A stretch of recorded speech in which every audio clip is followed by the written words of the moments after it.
வணக்கம் மக்களே, நான் உங்கள் மணிராஜ். இது நம்ம சேனல் 1-to-1 ஸ்போர்ட்ஸ். இன்னைக்கு நம்ம என்னன்னா ஸ்டார்டிங் 7 ப்ளஸ் ஸ்ட்ராட்டஜிக். ஏற்கனவே ஸ்ட்ராட்டஜிக் பற்றி பேசியிருப்போம். திரும்பியும் ஒரு சின்ன ஸ்லான்ஸாக பார்த்துடலாம்.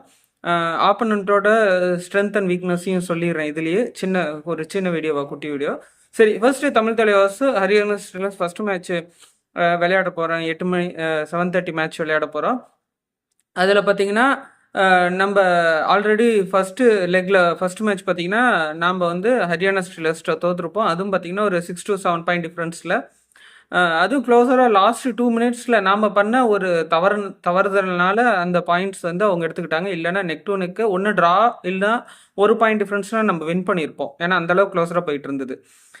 சரி, இப்போ தமிழ் தலைவாஸோட ஸ்டார்டிங் 7 எப்படி இருக்குங்கிற ஒரு சின்ன என்னோட இது. அப்புறம் சப்ஸ்டியூட் பிளேயர்ஸ் யார் யார் இருப்பாங்கன்னு. ஸ்டார்டிங் 7ல் பார்த்தீங்கன்னா ஃபஸ்ட்டு அமீர் ஹுசைன் பஸ்தாமி, அப்புறம் சாஹில், நிதேஷ், ரோனக், மொயின் சஃபாகி. முத்து ஆடினார்னா சச்சின் ஆடமாட்டார்.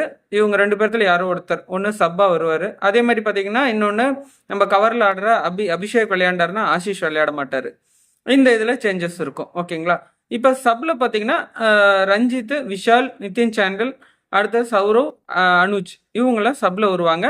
நான் சொன்ன அந்த இதில் யாரோ மாற்றி கூட விளையாடுறதுக்கு வாய்ப்பு இருக்குது. இப்போ இந்த இதில் ஸ்ட்ராட்டஜிக் அவங்களோட ஸ்ட்ரென்த் என்னென்னா டிஃபென்ஸ் தான் அவங்க ஸ்ட்ரென்த்து. ரைடர்ஸ் வந்து அந்த ஸ்ட்ரென்த்துக்கு ஏற்ற மாதிரி விளையாடுறாங்க. காரணம் என்னென்னா நம்ம ஃபர்ஸ்ட் லெக்கில் பார்த்தீங்கன்னா நம்ம நெக் டு நெக்கு ஃபஸ்ட்டு இதில் வந்து 2 பாயிண்ட் லீடில் இருந்தால் அப்புறம் ஃபர்ஸ்ட் ஹாஃபில். செகண்ட் ஹாஃபில் பார்த்தீங்கன்னா நம்ம அப்படியே கொஞ்சம் கேபிட்டலைஸ் பண்ணி வந்துக்கிட்டே இருந்தோம். ட்ராக்கு தான் போயிட்டே இருந்தது முடிஞ்ச அளவுக்கு. அந்த கடைசி 5 நிமிஷத்துக்குள்ளே நடந்த மிஸ்டேக் தான். ஏன்னா அப்போ 4 ரைடர் இருந்தாங்க, 4 பிளேயர் இருந்தாங்க. வினய் வந்து எக்ஸலண்ட்டாக மல்டி பாயிண்ட்டாக எடுத்துகிட்டு போனார். அந்த மல்டி பாயிண்ட்க்கு அப்புறம் நம்ம சீக்கிரமாக அந்த 2 நிமிஷம் கேப்லேயே நம்ம ஆல் அவுட் ஆகி அவங்களுக்கு 6 பாயிண்ட் டிஃப்ரென்ஸ் கொடுத்துட்டோம். இதை நம்ம தவிர்த்திருந்தோம்னா அந்த மேட்சும் நம்ம ஜெயிச்சிருப்போம்.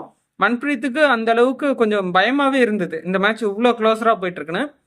இப்போ என்னன்னா அவங்களோட ஸ்ட்ரென்த்து வந்து டிஃபென்ஸ் தானா, சியானேஷ் அதிலும் ராகுல் சத்பால் கிட்டேயும் டீப்பாக போய் ஆடினா நம்ம மாட்டிக்குவோம்.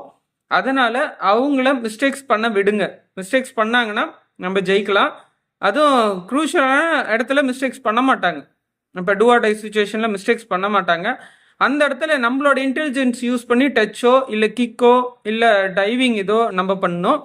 அதுக்கு வந்து என்னென்னா நம்ம ரைடர்ஸ் வந்து அதுக்கேற்ற மாதிரி இது பண்ணோம். அதே மாதிரி அவங்களோட ரைடர்ஸ் பார்த்தீங்கன்னா மோஸ்ட் ப்ராப்ஸ் வினய், சிவம் பட்டாரே, நவீன், விஷால் தட்டே இவங்க. அதுக்கப்புறம் ஒரு யங் ரைடர்ஸ் 2-3 பேர் இருக்கிறாங்க, இல்லைன்னு சொல்ல. அவங்களையும் இறக்கி பார்ப்பார் மன்பிரீத் நம்ம கூட. ஏன்னா இவங்களுமே வினையும் சிவம் பட்டாரேவும் பார்த்தீங்கன்னா எக்ஸலண்ட்டாக விளையாண்டுட்டு இருக்காங்க. அதுவும் குறிப்பாக சிவம் பட்டாரே மல்டி பாயிண்ட் கொஞ்சம் ஸ்பீடாகவும் இருப்பார். அதனால் அவரையும் வினையும் வந்து நீங்கள் சோலோ டேக்கில் பிடிக்க முடிஞ்சு, நான் கான்ஃபிடென்ட்டாக பிடிக்க முடிஞ்சேன்னா சோலோ டேக்கில் பிடிங்க. இல்லைனா டபுள் தை ஹோல்டு இல்லைனா செயின் ஹோல்டில் போட்டு பிடிங்க. ஏன்னா அவங்க 2 பேரும் ஈஸியாக எஸ்கேப் ஆயிடுவாங்க. நீங்கள் நிறைய மேட்சஸ் பார்த்துருப்பீங்க அவங்க ஹரியானா ஸ்டில்லர்ஸ் விளையாண்டது. அதுக்கடுத்து பார்த்தீங்கன்னா நம்ம வந்து போனஸ் எடுக்கணும். டூ ஆர் டை சுச்சுவேஷன் கொண்டு போகக்கூடாது. ஏன்னா டூ ஆர் டை சுச்சுவேஷன் நம்ம கொண்டு போனோம்னா அவங்க டிஃபென்ஸ் ஸ்ட்ரென்த்தனாக இருக்குது. ராகுல் சத்பால், ஜெய்தீப், மொயின் சஃபாகி. அதுக்கடுத்து பார்த்தீங்கன்னா அவங்களுக்கு நடுவில் ஆடுற வேறு பிளேயர்ஸ் இருந்தாலும் அவங்க டேக்கிள் பண்ணிடுவாங்க. டீப்பாக போய் விளையாடுறது கொஞ்சம் பார்த்து விளையாடணும். அதே மாதிரி பார்த்தீங்கன்னா நரேந்தர் இந்த ஸ்டார்டிங் 7ல் எனக்கு தெரிஞ்சு ரெஸ்ட் கொடுக்கணும். காரணம் என்ன, லாஸ்ட் மேட்ச் அவர் இன்ஜுரி ஆனது. ரெஸ்ட் கொடுத்து நெக்ஸ்ட் மேட்ச் கூட இறக்கலாம், தப்பு இல்லை. இல்லையா சப்ஸ்டியூட்டில் கொஞ்சம் நேரம் கூட கொடுக்கலாம், நான் அதையும் இது சொல்லலை. பட் டீமில் கொஞ்சம் எனர்ஜெட்டிக் இருக்குது. இந்த எனர்ஜெட்டிக் வச்சு நம்ம வின் பண்ணோம். இன்னைக்கு தமிழ் தலைவாஸ் விளையாடுற இந்த மேட்ச் ஜெயிக்கணும்னு நான் தமிழ் தலைவாஸ்க்கு சப்போர்ட் பண்ணுறேன். நீங்களும் அதே மாதிரி சப்போர்ட் பண்ணுங்கள், ஜெயிப்போம் கண்டிப்பாக. இனி வர மேட்சஸ் எல்லாமே நம்மளுக்கு டூ ஆர் டை மேட்சஸ் தான். இல்லை, ஒரு 6 மேட்ச் 7 மேட்ச் நம்ம ஜெயிச்சாதான் நம்ம பிளே ஆஃப்குள்ளே குவாலிஃபை ஆக முடியும். அதனால ஒவ்வொரு மேட்சும் நம்மளும் டூ ஆர் டை மேட்ச் மாதிரியே விளையாடணும். அதே மாதிரி நிறைய பேர் வீடியோ பார்க்குறீங்க, சப்ஸ்கிரைப் பண்ண பார்க்குறீங்க. எனக்கு 40 rupees ஆர் 100 rupees கொடுத்து என்னை மோட்டிவேட் பண்ணுங்கன்னு நான் கேட்கல. நீங்கள் பார்த்தாலே போதும், அதுவும் சப்ஸ்கிரைப் பண்ணி பார்த்தாலே எனக்கு போதும். அதுவே எனக்கு சந்தோஷம்தான். Please do subscribe to this channel. IPL பற்றி நெக்ஸ்ட்டு இந்த இதில் நம்ம பேசுவோம். லைவுக்கு வாங்க, நிறைய பேர் லைவ் இதில் பேசலாம். தமிழ் தலைவர்ஸ் பற்றி பேசலாம், சென்னை சூப்பர் கிங்ஸ் பற்றி பேசலாம், சென்னை எஃப்சி பற்றி லைவில் பேசலாம். இதே சேனலில் 1-to-1 ஸ்போர்ட்ஸ்லேயே let's talk Tamil, let's talk sports தமிழில் நம்ம ஆல்ரெடி பேசிகிட்டு இருந்தோம். அந்த சேனல் நியூ நேமு 1-to-1 ஸ்போர்ட்ஸ்னு.